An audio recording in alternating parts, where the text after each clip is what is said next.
Hey everyone, it's Mike Andes, and you're listening to a special episode of the Landscape Business Course podcast. Today's going to be a lengthier episode, and maybe one you just want to listen to while you're working, and maybe on the job, maybe just doing office work if you're in quarantine right now. And it's basically, it is a keynote that I had a year and a half ago at Landscape Summit 2019. So not the most recent conference that we had in January, but the one beforehand. And at that conference, we had two major themes. One is how to prepare for the next recession, and then two was culture, team, and really building a world-class team. So this particular keynote is about an hour long, and we talk a lot about preparing for the next economic crisis and what to do during that crisis to make sure you grow and expand your business. Now, I want to clarify, some people are going to think that me posting this now when we're in this whole coronavirus thing and there is an economic collapse happening, this is definitely not a way of saying I told you so, because a lot of the things I do talk about a year and a half ago, they're happening right now. That's not the motive in this. It's not to say like, look, I told you so and I'm smart and all that. That's not the reason why I'm posting this. The reason I'm posting this is because a lot of the information I share in this keynote have to do with what to do during the economic crisis, what to do during the next contraction so that you can come on the other side and be growing and be more successful and be stronger.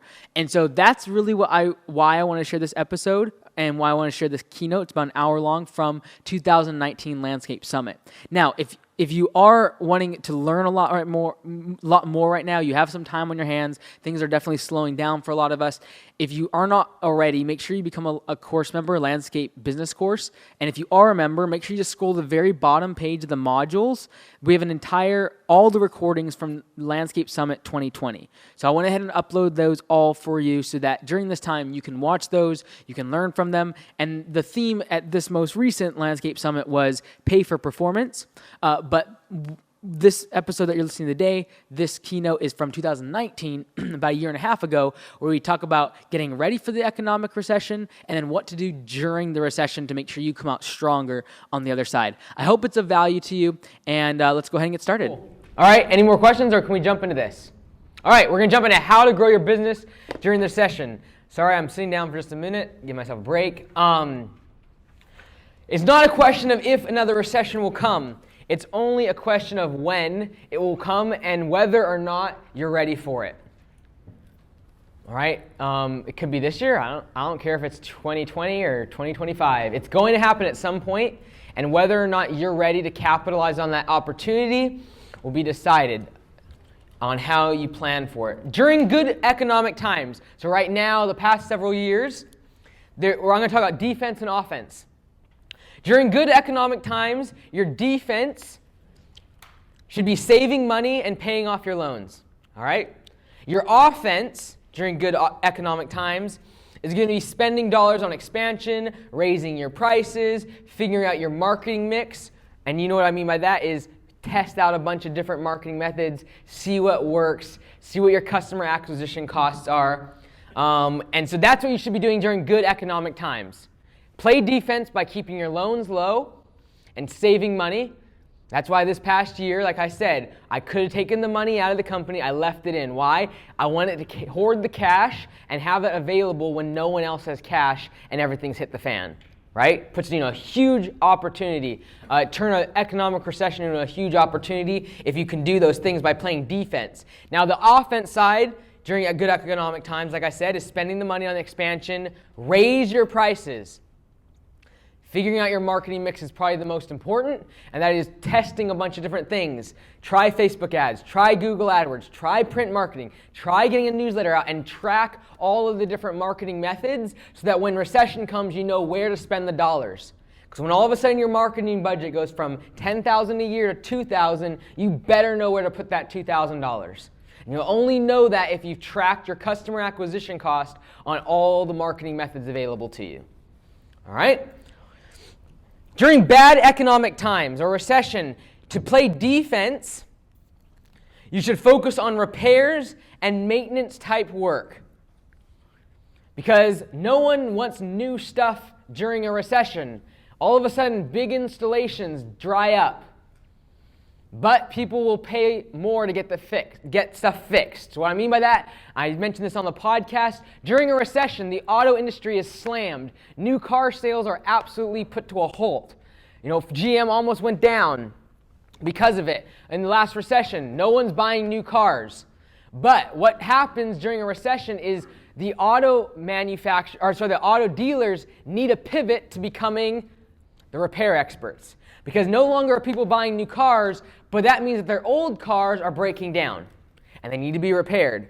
So either A, they need to pivot to becoming a used car lot where people can still sell their vehicles, still get a new vehicle, but it's a little bit cheaper, or they need to pivot to repairs and maintenance. As in our industry, what that means is you're not going to get a $40,000 install for that new paver patio, but you might be able to get it resealed and pressure washed. Those recurring, those repairing, maintenance type services is what you should be doing in time for defense during bad economic times. In terms of offense during bad economic times, you should spend your cash reserves on talent acquisition because all of your competition is laying people off. They're all downsizing, and all of a sudden, the guy that costs $25 an hour and has 20 years of experience in our industry now only costs $15 per hour. But your competition is laying him off because they had over-leveraged, had not had enough cash in the bank, and had too many loans, and now with those installs gone, they can no longer pay payroll. So they are letting go these great experienced guys that would usually have built those walls, because that work does not exist. They're not going to pay them $25 no longer to mow lawns. You can pick up those people for pennies on the dollar, great talent acquisition, so that when the next wave of economic good times come, you got all the talent in your market at a fraction of the price. For offense during bad economic times is when you can actually take advantage of cheap or unused marketing. The things that used to cost so much, like the front page of your newspaper, all of a sudden is a third of the price because that newspaper cannot sell marketing to anybody because no one is spending money on marketing. When hard times come, stuff gets cheaper. If you have money, you can buy it for pennies on the dollar. All of a sudden, your suppliers want a discount for bulk orders because they can't get rid of enough material.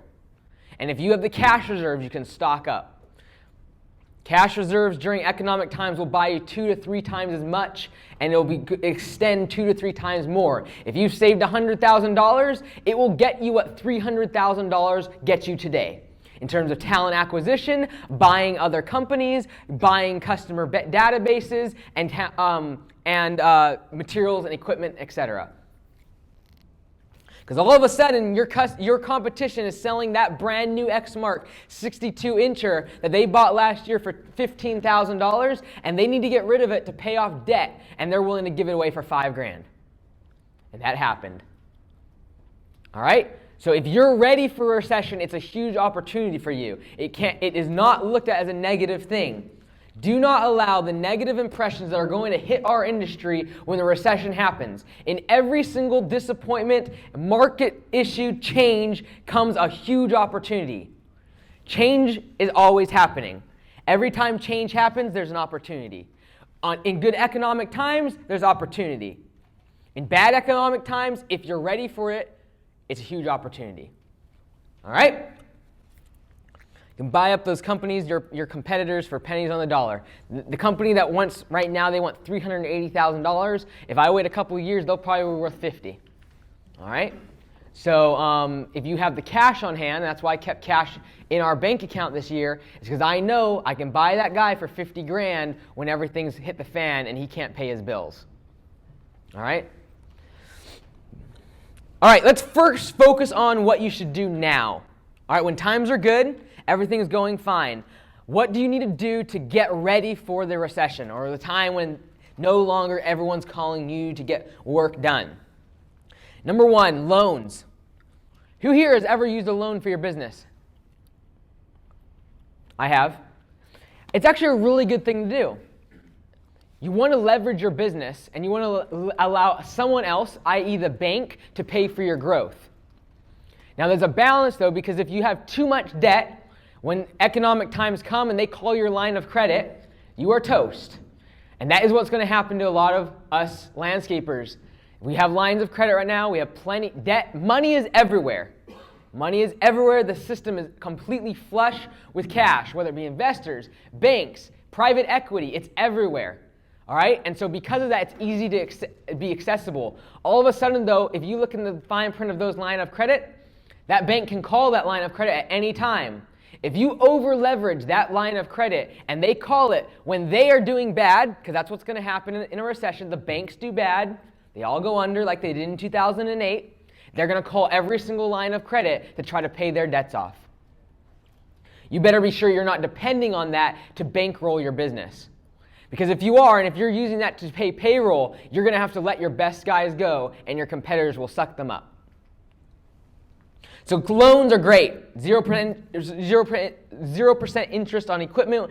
Unsecured loans. I get very afraid of unsecured loans. On my line of credit that we use for our company, we never ever used our line of credit for Augusta. However, every single year I go back and renew it. Make it bigger, make it beefier. I want as much money as possible. Because if I want to go buy a business or if I see an opportunity in the marketplace, I want to go take advantage of it.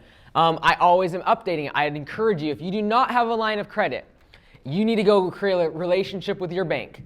Because if opportunity comes your way and you don't have enough cash, but that opportunity is going to be meaty and juicy enough to pay it for itself within a couple months, you better make sure you get capital. You want to be liquid. You want to be able to have that cash available. I don't care if you're paying 5, 6, 7%. Now, that 5, 6, 7% is assuming that that loan is secured, which means it has collateral. I don't really care what collateral is used on my loan. Because if I'm going to put all collateral, all my trucks are collateralized, all my equipment's collateralized. If the bank has to come after those pieces of equipment because we're not making payments, I have bigger problems than that. All right? So I would highly recommend you do secure your line of credit. You can get much, much better interest rates and higher limits. So on those line of credit, if it's unsecured, you're going to be looking at 10 to 20%, let's just call it a range, 10 to 20% for an unsecured line of credit. For secured line of credit that has trucks, equipment, anything of asset value, your house, whatever it is, if you put any sort of collateral behind that line of credit, it's going to be like 3 to 7%. All right, especially right now. It's not too bad of interest rates, all right? Highly recommend you get a line of credit because when you need one, they will not give you one. This is the funniest thing about banks. When you need a loan and you're not doing good, that's when they don't want to give you one. When you're doing really good, like right now, everything's good, that's when you want to go establish the line of credit. Because when they see all this money come in and you're making all this money, they want you to be a part of their program and they want to lend to you. But when you're barely making it by and you have mounting debt and your revenue has slipped the past year, all of a sudden they do not want to lend to you. Get your line of credit now when everything is looking really good. All right? I highly recommend using a local credit union that's going to be less affected by national and political events that during a recession is going to have regulations that require them to call a line of credit. Whereas with a local credit lender, credit union, you can create a relationship with them and many times negotiate during times of economic crisis. All right? I'd highly recommend going for that local line of credit with a credit union that is nonprofit. Now when times are good, I would stockpile cash reserves. If you don't need the money personally and you have profit, I'd highly recommend you keep it in the business. The reason for that is because, like I said, $1 now will get you $2 and $3 in a few years if everything hits the fan. It'll buy you the next acquisition. It'll buy you the next person, the next project manager. It will buy you your next partner if you save the money now. Raise prices right now. Who here has raised prices in the past year? All right, we should be doing that, if not annually, every other year. You should be taking all the bottom 15 to 20% of your customers and raising those prices, especially on mowing when we lose money on those 15 to 20%. We work way too hard, we work way too long of hours, and we've sacrificed too much to be paying other people to do work on their property. All right? It's bad for the industry, it's bad for you, it's bad for your employees. Stop doing that to yourself. Cut them out or raise their prices. We just raised our prices, as most of you know from the podcast. We raised it on the bottom 15%. We had one customer cancel. And the reason for that was because we doubled his price from $100 a mow to like $239. We didn't want him. All right, during this time of economic prosperity, you should be increasing the value and focusing 100% on the customer experience to generate loyalty. Because when everything goes down and all of your competitors start panicking, they're going to cut their prices and they're going to go after your clients. And if you have not developed a sense of loyalty, you will fall prey to those customers that are price sensitive. And all of a sudden, you say, well, I don't have very many of those. They all are flush with cash. Trust me, when their 401k dries up, they start thinking about price really fast. But you got to build the relationship now. You've got to create that loyalty now so they'll stick with you even when you're a little bit more expensive. So how do you do that? We're going to talk about customer experience tomorrow evening. I'd really encourage you to get lean. Everything should be about efficiency right now. Don't wait for everything to hit the fan and you're short on cash to start thinking about where the tools go and the most efficient workflow for your trucks. This is the time to figure that stuff out. Figure it out now. Use that efficiency dollars that you're saving now, put it aside in a stockpile of cash, and then you can utilize that down the road. Don't wait for everything to fall apart. Reduce your fixed expenses. We're not going to go into a deep debate about fixed expenses and variable expenses. Fixed expenses are expenses, I'm just going to be general enough. Fixed expenses are expenses that do not change regardless of whether or not you sell any work this month. They are fixed expenses. I'm going to let you fill in the blank. For some people, a variable expense is a fixed and vice versa. But sometimes it might be truck payments. Guess what? If you have a bad month this month and you don't sell anything, that truck payment still has to be paid. Fixed expense. All right? Rent. Sorry, but your landlord that you have a 5-year lease is not going to let you skip a payment. That's a fixed expense. Doesn't matter if you have $100,000 in revenue or $5. It's a fixed expense. Insurance, whatever it is, that's a fixed expense in your business. That regardless of whether or not you spend or make more sales, you still have to pay that money. Reduce that at all costs. Because that fixed dollar amount, that is the floor at which you have to pass to become profitable. You want that floor as low as possible. Variable expenses are things like labor. The more work you sell, the more labor you have to spend on, right? It's variable. So that's something that you can adjust and change and move based upon how much work you have. But during recession, you want to make sure that you've already put in place where you've reduced fixed expenses. All right? That's why I get really, really worried when people have these $4,000 a month shop leases. What in the world are you doing? All right? Do you use that cash on hand that you're supposed to be holding on to? For what? To lower those fixed expenses. When I say lower fixed expenses, I mean moving a shop that's different, right? That's smaller or that is cheaper. Oh. Right? I mean, try to figure out why your insurance. Pay that truck off. Or Sorry, say it again. You're talking about the truck. like pay the truck off or pay those things off. That's interesting. That's one way to look at it. Yeah, I would be more inclined to sell the truck, and Gotcha. with that money, buy a used truck that my fixed expense evaporates. Gotcha.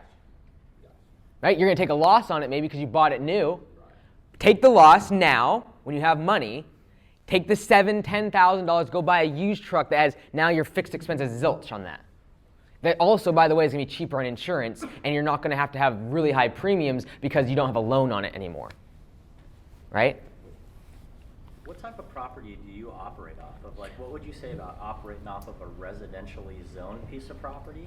That's risky to do the residential thing because your competitors, if they want to really be an idiot, they could just report you. Right. So it's risky. It's going to be cheaper.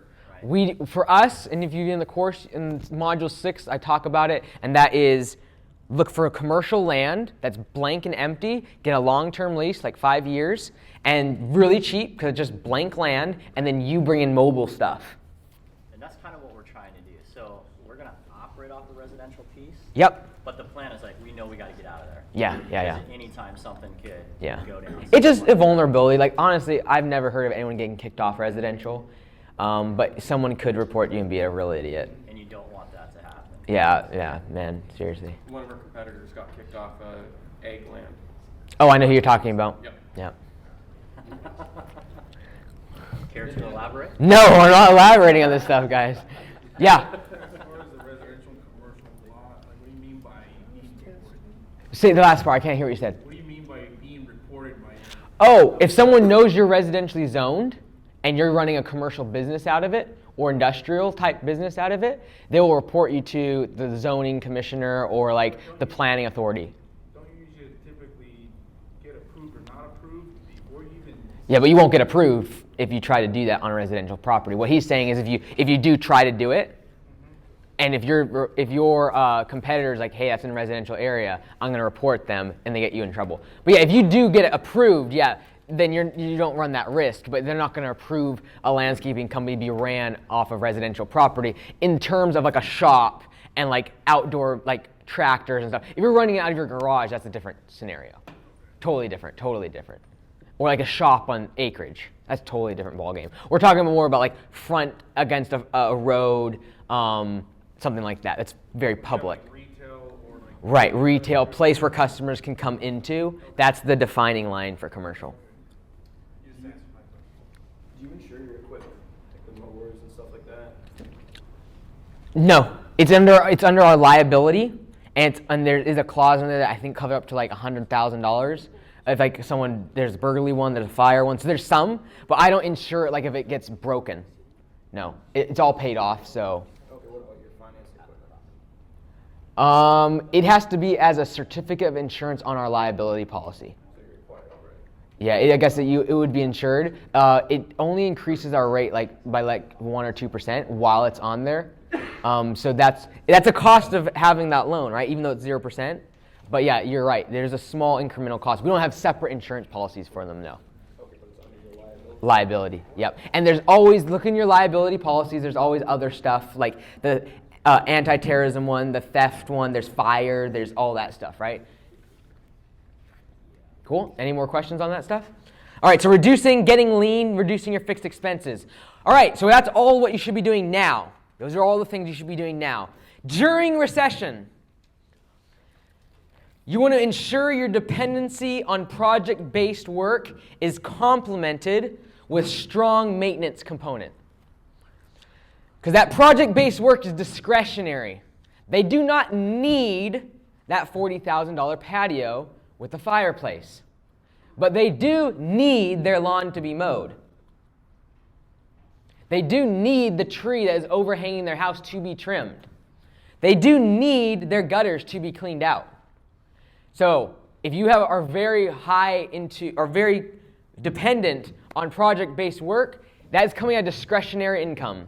Mulching beds suddenly is not important to people when they don't have enough money in the bank to make their mortgage.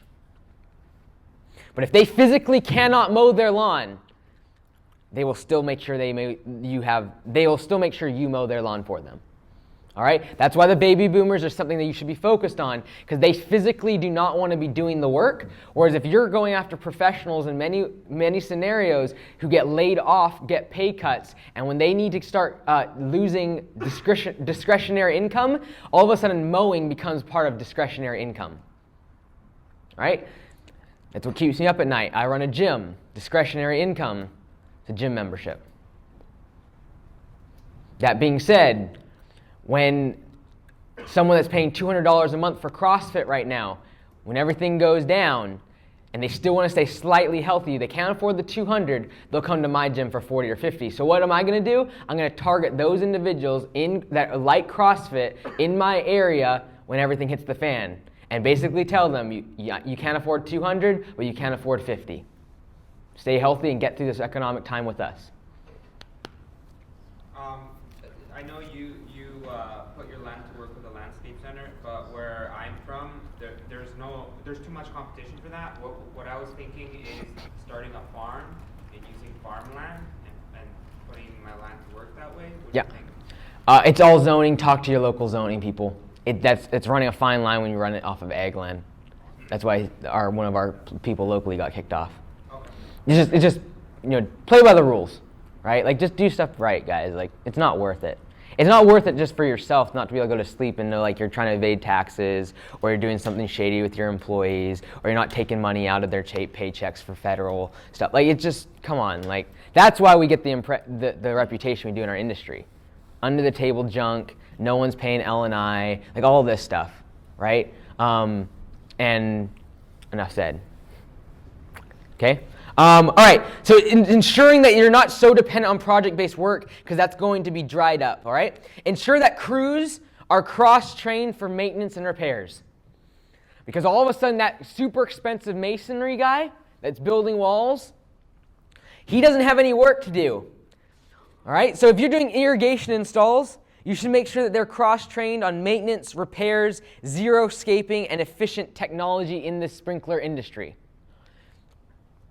If you're doing irrigation installs, you should start building out a component for maintenance of those fixing the breaking, fixing the heads, making those heads more efficient, so when the water bill is at $500 and that customer is livid because now they've just got a pay cut and they want to reduce that water bill, you can sell them on changing all the heads out so that that $500 bill becomes $300. If you can save someone money during recession, you're going to make a lot of money. All right? This goes back into change. Irrigation technology is changing very quickly. If you're doing landscape installs right now, I'd highly recommend you start figuring out a maintenance for shrubs, trimming trees, fertilization. Landscape installs are going to dry up. If you're doing lawn treatments right now, you're highly reliant on weed control and moss control and grub control, and you're doing whether it be granular or spray in the lawn, I'd highly recommend you think about mowing. Making sure all of those people that you're doing treatments for are also getting their lawn mowed by you. Because the lawn needs to be mowed, but the weeds can grow during recession. All of a sudden, they're okay with weeds when they get a pay cut. But they need the lawn mowed. All right, the trees that are overhanging their house have to be cut. Hardscaping, if you're doing hardscaping right now and you're into pavers and all of that good stuff, pressure washing, sealing the pavers, seal coating asphalt is something you should be thinking about. Because someone's not going to put a brand new driveway in, but they might do a seal coat of asphalt. That's going to be a third of the price.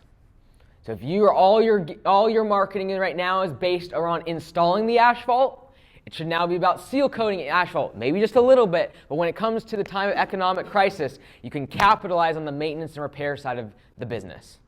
All right? During recession, this is something we're going to talk about a lot tomorrow, and if we have questions, we can get into it. But as a way to play defense in recession, your employees know what's happening. They're always a little bit worried that their jobs are going to get cut. You need to have a really honest discussion with them about what's happening in the business and what's happening in the industry, because they know that's not going good for the business usually. They know it's tough. They see it in every newspaper, every headline, every single article they've read. They know what's happening in the economy, and they know what's happening in our industry because they've talked to other crews who are losing people left and right, and they're laying people off. They're worried. You need to get them on your team by figuring out a system. 1 second, give me 1 second, make the point 1 second. I would really encourage, at a time of recession, that's the one time, and we'll get into this tomorrow, that an incentive-based pay based upon performance and profitability is super attractive to me. Because if the business isn't profitable, they're not going to see any more pay increases during the recession. But if you can figure out how to make them work a little harder, do a little bit more, get a little bit done faster, be more efficient, and squeeze out a profit margin, I'm happy to share it during the recession. Yeah? Is pay cuts off the table for you on those? Because I know a lot of companies that did that just to stay afloat. That'd be a discussion you'd have with your employees. I cannot say that I would or would not do it because I didn't live through 2008 in the level of business that I'm at now. I'll get back to you on that in a few years. I will do everything in my power not to make pay cuts. Everything. Like I'll bankrupt myself almost before I give a pay cut. Because they're depending on that. And if I pay cut them then, it is a fear down the road that something else could happen. And I want them to, they're an employee because they want security. We're business owners because we do risk and all that garbage. We're built for it. They're not. That's the reason why they're an employee. I want to give them a safe place. And I'll bankrupt myself before I make them feel that pain. Yeah. And when you do that, they'll realize what's going on. There's Yeah. already like a business model where there's incentives like per lawn in the green industry now. What's the time?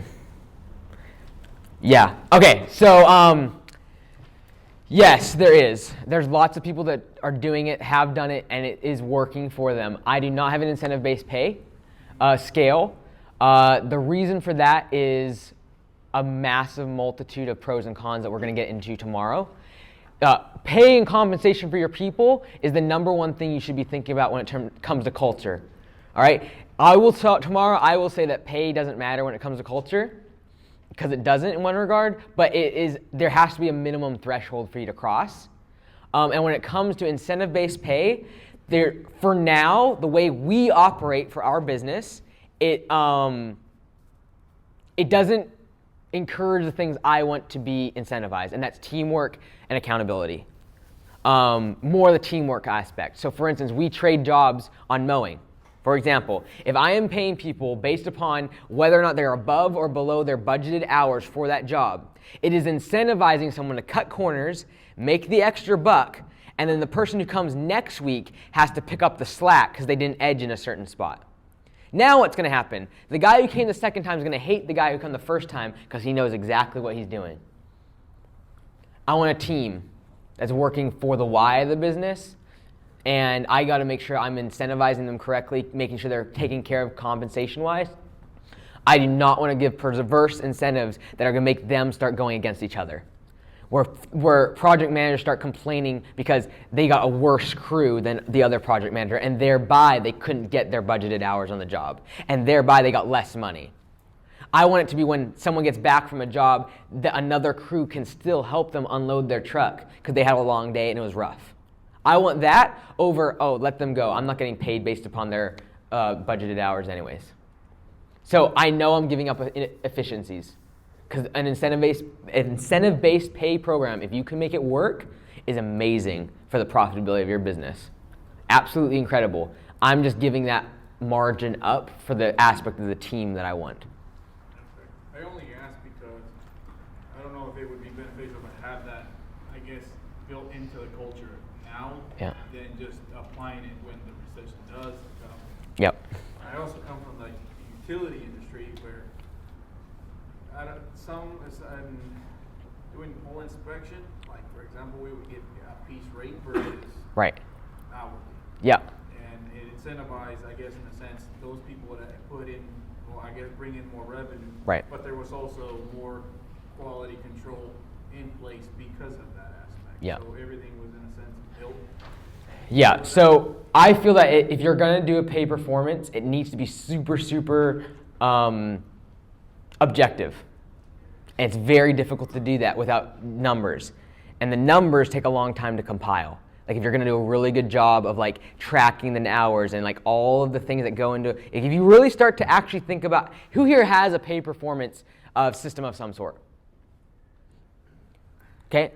Cool. And a lot of times the easy way is a percentage of profitability. That's the easy way to do a performance-based pay program. You know what the problem with that is?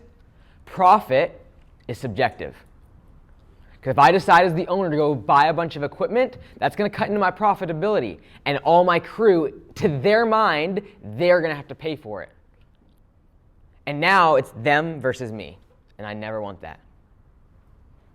So I would much rather make sure that I am tracking how efficient they are, how many yellow slips they get, what they're doing in terms of revenue for the company, and then at an annual review talk about compensation. And make sure they know that you are tracking, you are watching, you are getting reports from their peers, and I promise you a peer review will smoke out a lot of the underperformers. Cool. Let's move on from that, a lot more on that tomorrow, okay? During a recession in defense, we talked about the pay cut, blah, blah, blah, cut out. Okay, during a recession, defense, cut out unprofitable customers. Focus on route density.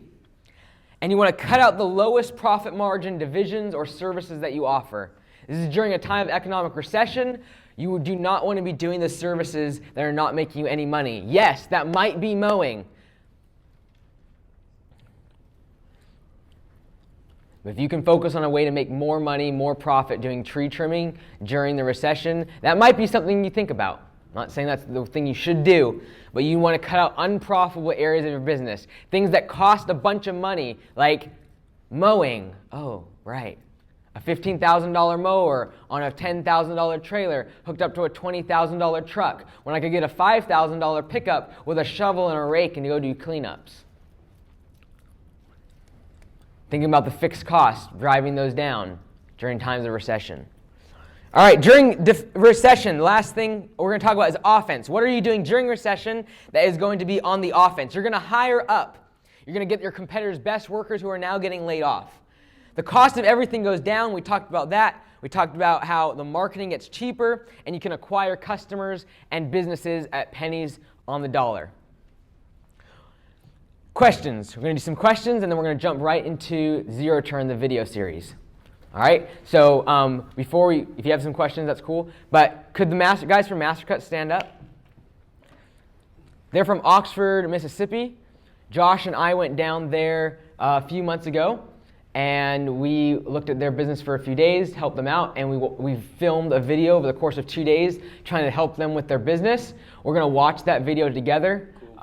Here after some questions, and then tomorrow morning we're going to interview these guys. I've tried to not talk to them as much as possible the past 2 days because I want to kind of get it raw from them and get my impressions, what they've changed since we've been there doing that site visit. And so tonight for you, we'll be collecting information on what we said back in September, and then tomorrow you're going to see the changes they've made, pros, cons, what they've done right and what they've done wrong. And I'll dissect them like I did that website. No, I'm just joking. You guys are awesome. Thanks, guys. All right, any questions before we jump into that video? Yeah. You lower your prices during recession or keep them the same? Again, I can't say what I would do yet, right? Because I haven't lived through 2006, 7, 8 at the extent of business that I'm at now. I was mowing like lawns as a kid during that time. So, but most of us here weren't in business.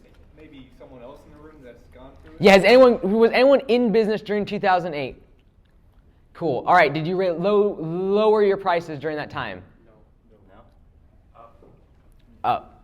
So many people were going out of business that we were picking stuff up left and right. It was actually, I think, better. Yeah, so that's my philosophy, is that so many people are over-leveraged right now. When there's just a little bit of pain in the market, it's going to wipe so many out that the people who still need the work done, for the companies that have built their business on a financial model that's sustainable, they'll actually improve. But I saw more weekend warriors because I need to supplement my income, so I'm going to mow on the weekend. And Yep. So that's what we saw too in Yep. our area. Yep, and that's when value comes into play. Do you want the weekend warrior, or do you want to contact me 7 days a week? Right? And whether or not you're worth $5 more per mow. Maybe not in recession. Yeah. We would love property preservation, no foreclosure. Yes. That is a very good thing. We got a ton of that when I was 11, 12 years old. Me and my brother in our van, we throw the mowers in the back and go do property preservation. Man, that was good money. They were some hard lawns though. They're horrible. Oh, it's horrible. I will never do it again until, like, I don't know, I have the van or I don't have any business. I don't know.